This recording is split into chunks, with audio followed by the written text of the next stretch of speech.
Right, good morning everyone, and I welcome all the listeners of this video for the next class on Java. So, because of some update in the system, the class was a bit late, and in today's session, we are going to see how the threads can be created in Java. So, we had completed the theory part regarding the creation of threads. That is, in order to create a thread, we need to extend a thread class, or we need to implement runnable interface. So there are two things here. There is one class and there is one interface. By extending or by inheriting that class or by implementing that interface, we can create threads in the program. Okay. So I will explain with the help of a program here. So for this, I am going to take a new Java program. So see here. Uh,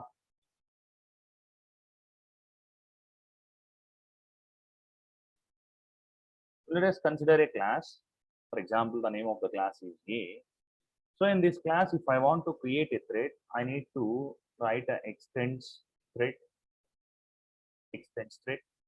or instead of writing extends thread, I can go for implements Runabout. So it is our choice whether to go for extends thread or implements Runabout. So let us do the things this extends thread. So inside this class, you have to maintain a method called as public void run method. So you have to maintain a method called as public void run method. So the things which we write inside this one, right? The things which we write inside this public void run method will be executed as a thread. Okay. So see here, for example, inside this one, I have taken int I equal to 1. Okay. I less than or equal to 10 and I plus plus. And inside this one, I'm going to print the value of I. I'm going to print the value of I. So that is system dot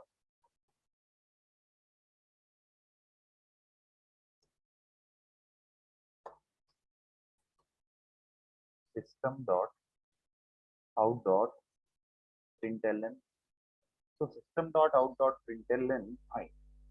So now what will happen is this thread is going to print the numbers from 1 to 10. Okay.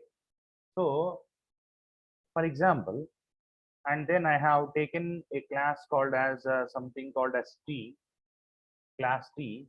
So in this class T, I'm going to write the main method of Java, public static void main, right? Public static void main string args. So inside this main method, right? Inside this main method, what I want to do is I want to write a for loop for int I equal to something called as 11, I less than or equal to 20, less than or equal to 20, and then I plus plus. So here, main method is going to print the values from 11 to 20. So the main method is going to print the values from 11 to 20. And similarly, this thread is going to print the values from 1 to 10. So here, so what I'm trying to do is I'm going to create an object for class A. So A space obj equal to new A. So A space obj equal to new A. So as we studied in the from the last previous classes, there are different states of a thread. For example, it is the new state, and then runnable, running, and then dead state, and then it is a waiting state. Okay, so the name of this one is new state, and then the name of this one is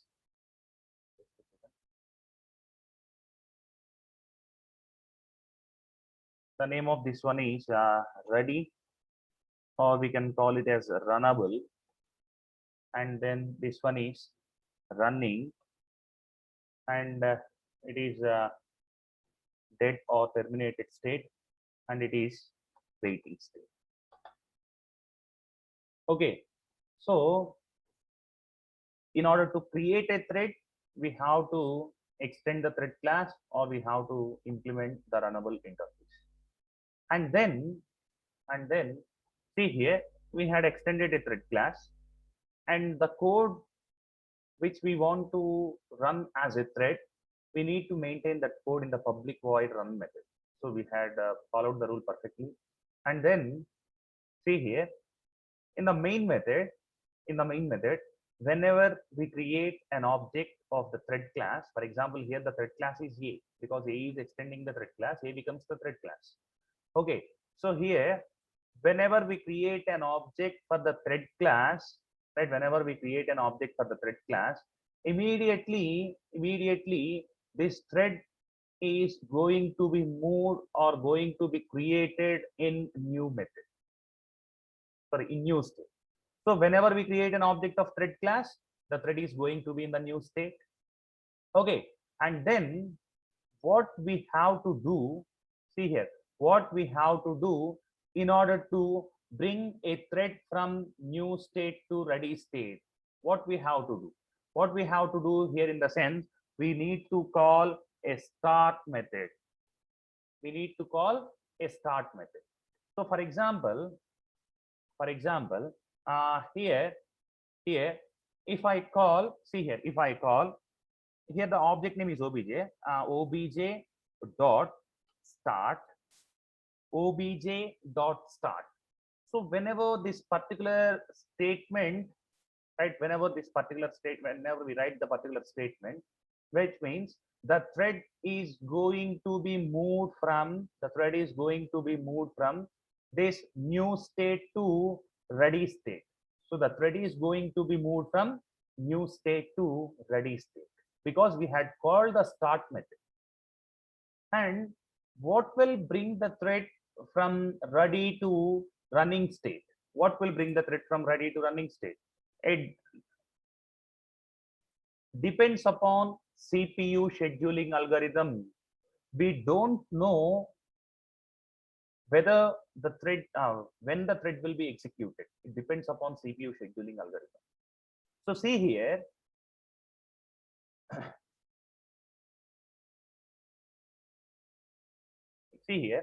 so every program will start its execution from the main method. So here the main will be executed, right? The main will be first sent to the ready state only when the main was moved into the running state, then these statements will get executed. So whenever these two statements get executed, immediately this thread A will be brought into the ready state. And we don't know when the main thread is going to complete its execution, and when the main thread A is going to complete its execution. Okay, so if you run the code,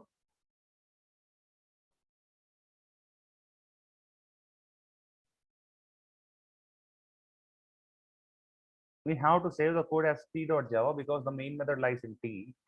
You compile the code,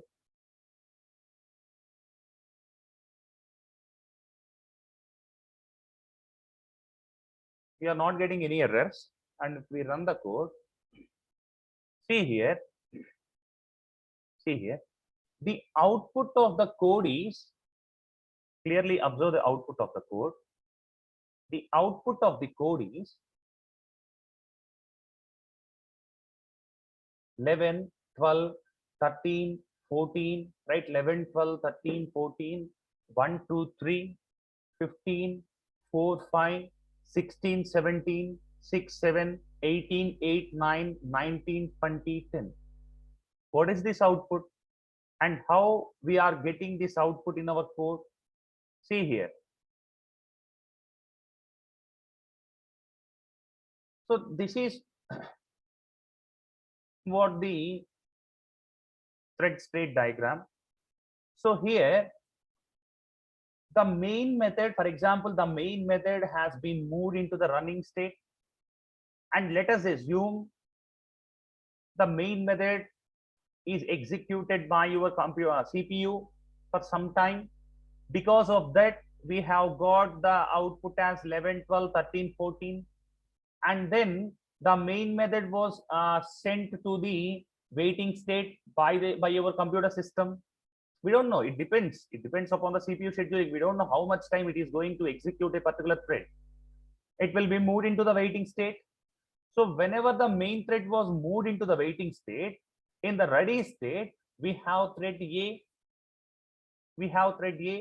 and the thread A was brought into the running state. That's why we got this 1, 2, 3 as output. After printing 1, 2, 3, the CPU has moved the thread A into waiting state, and at that time, right, some more thread is waiting here, right? Some thread is waiting, some main thread is waiting here. So main thread will be brought into the running state. That's why we got 15, and then main thread was brought into the waiting state, and it is going to execute thread A. That's why it has printed 4 and 5, and then 16 and 7, 6 and 7, 18, 8 and 9, 19, 20 and 10. So we cannot see here, for the first time we got this output. So remember this output, 11, 12, 13, 14, something, right? So if you run the code again, you can see here the output of the program has been changed. Same program, same computer system, we don't even change a line of a program, but even though we are getting a different output. I think you all remember the point. See here, we cannot predict, right? We cannot predict the output of thread programs. We cannot predict the output of thread programs. Why we are unable to predict? Thread have to move from ready to running state for execution. So if we want to execute a thread, it has to be moved from ready state to running state. So the moving of the threads from ready to running completely depends upon CPU scheduling. We don't know how the CPU is going to schedule. If the CPU is busy with playing a song, if the CPU is busy with playing a movie, then our thread may execute a bit later. When the CPU is very free, the threads will be executed earlier. Okay, if the CPU is not only concerned about our threads, it has its own responsibilities. It has to take care of the entire system functioning. It has to work on the notepads. It has to work on the internet. It has to bring something from the hard disk to the main memory. So there are a lot of works that are taken care by the CPU. So among all those works, when the CPU is free, it is going to execute our program. When the CPU is not free, it may take a bit time for the execution of our program. So if you pass two parts of a program, we don't know whether the first part will be executed first, or the second part will be executed first, or the first part will be executed for the half of the time, or the second part will be executed for the half of the time. We don't know. See here, main, it is one of the part of the program. It is the another part of the program. Must and should this part will start first. Must and should, because the Java program will start the execution from main method. Must and should this part will start first. That's why we are getting something called as 11 as an output.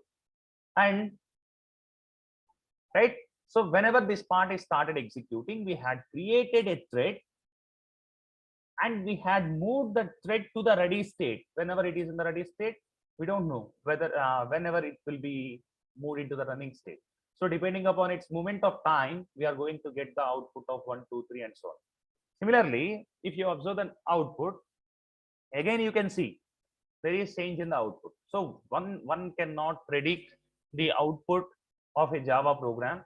So it may be a same program, it may be a same computer system, or it may be a same program, or whatever it may be. If you run the same code in the same computer system for the second time, we are going to get a different output. And if you run it for the third time, we are going to get a one more different output. Okay. So see here, this is how we can create threads. And similarly, I want to create one more thread. If I want to create one more thread, go for defining one more class, right? Extends thread. Okay, extends thread. So if we want to run the code as a thread, we need to maintain public void run method. Public void run method. So let us assume this is going to print the numbers from something called as I equal to let us take 21 and 30. Okay, so this this obj thread is going to print the numbers from 1 to 10.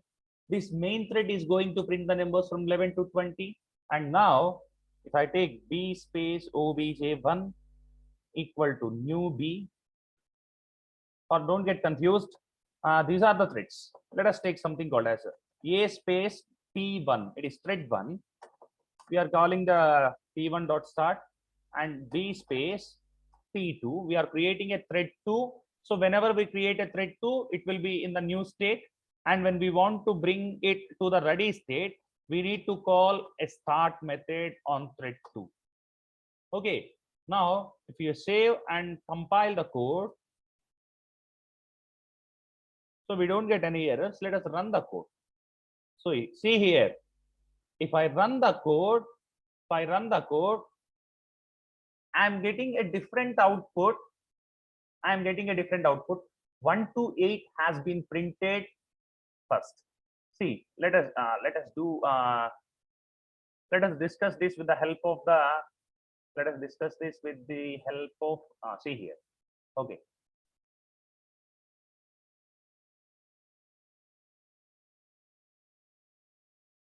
Right here, these are the states. So because of this, just a second.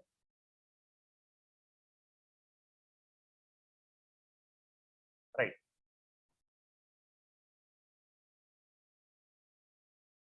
See here, with this statement, the thread A has been moved into the new state, and with this statement, the thread A has been moved into the ready state.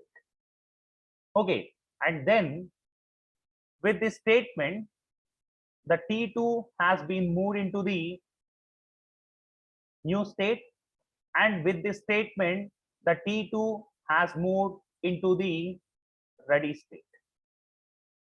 Okay, and as usual, as along with these two, right? Along with these two, we have one more thing in the ready state. Now in the ready state, first we have a main method.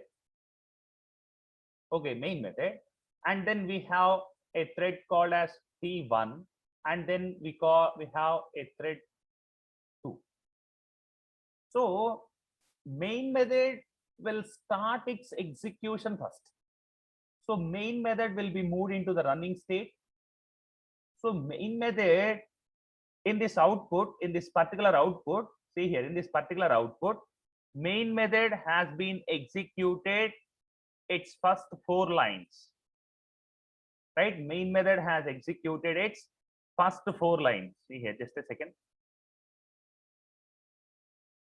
See the output here.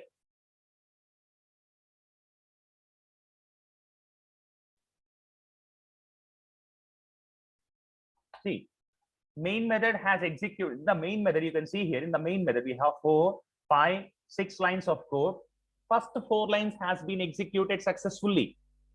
After executing the first 4 lines, that means after executing a space t1 equal to new a, b space t2 equal to new b, and t1 dot start, t2 dot start, etc. Right, etc.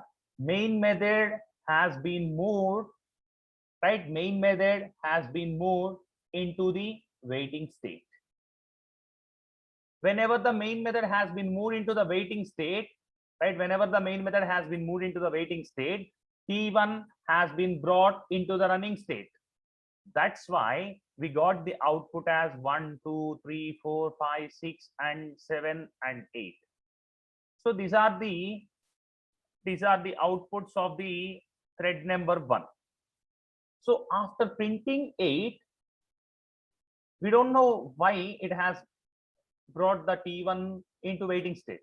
After printing 8 numbers, this T1, right? This T1 has been moved. See here, this T1 has been moved into the waiting state. At that time, in the running state, the main thread has been moved. That's why we got the output 11 and 12. And then again, right? Again, what happened? This main method has been moved into the waiting state, and again T1 had started the execution. Right? That's why we got 9 as an output. 9 as an output. And after that, what happened? So again, main method has been moved, and T1 has been moved into the waiting state. That's why we got 13. And again, both have been interchanged. That's why we got 10. Okay, we got 10. And then again, main method has been brought. That's why we got 14. So whenever the 10 was printed, so that particular T1 method, so this particular T1 method has been moved into the dead state. Now, right now, inside this ready state, only we have M and T2. M and T2. So M is executed, we got 14, and then T2 had started its execution. Because T2 had started its execution, we got 21, and M2 has been executed for next one, 15, right? And similarly, the remaining numbers. Okay, this is the way how the threads will be executed. Right? I think you are all very clear. Okay, so with this, I'm going to close today's session. We will continue in the next session with some more programs on threads. And in this session, we had just used the start method only. From the next classes, we are going to see how the sleep method, wait method, join method, suspend method, resume, notify, all these methods are working in the program. Okay, so for the second year CSE and boys and girls, please listen. We had an yesterday also, I kept the message in the WhatsApp also. Okay, so we have one project, we need to submit one project in the 2.2, right? So it is an socially relevant project. Okay, it is a social relevant project. So you have to pick one social problem. Your problem may be water conservation, or Swachh Bharat, or helping police, traffic monitoring, teaching rural kids, street light monitoring, electricity conservation, solar panel utilization, e-policing, cyber solution, pollution, or any social related issue. You have to choose any social related issue, and with that social related issue, you need to mention the issue, and you have to prepare a documentation of 18 to 24 pages. It may be minimum of 18 and maximum of 24 pages. And you have to write what is the problem definition on everything. I already sent you the sample documentation. So according to the documentation, you have to prepare your own documentation by choosing your own problem. Okay. So before that, you need to submit a title. I already kept the Google form in your group, right? Please select any one socially related issue and select the title, and please upload the title before 13 June. Okay, so after uploading the titles, if 2 or more people uploaded the same title, then I will ask both the people to compromise. So one can have the title and other can change. But if both the people don't compromise, means both have to select a new title. So it is up to you. So you have to select one social related issue and you have to select one title, and you have to upload the title before 13, and on 14 I will announce all the titles, or I will keep the titles in your group. So according to those titles, you have to prepare the documentation and you have to submit the documentation. Okay, the documentation length is of 18 to 24 pages, and you have to submit the soft copy, right? In that soft copy, you have to maintain the index, you have to maintain the certificate, you have to maintain the title page. I have kept the order in the WhatsApp group also. So please go through that order and try to prepare the documentation before 20th. Okay, you have to submit that. Without submitting that, your 2-2 will not be completed. That's why I have already intimated you, take this as seriously. So start working on this. Your classes has been completed, your classes or completing by 12 noon. Okay, after 12 noon, I think you are all are free. So from that time, please concentrate on any social related issue and try to prepare the documentation. Okay, if you have any doubts, you can call or you can text me, right? And I really thank each and every listener of this video for being here. In the tomorrow session, we are going to work on some more methods in thread programs.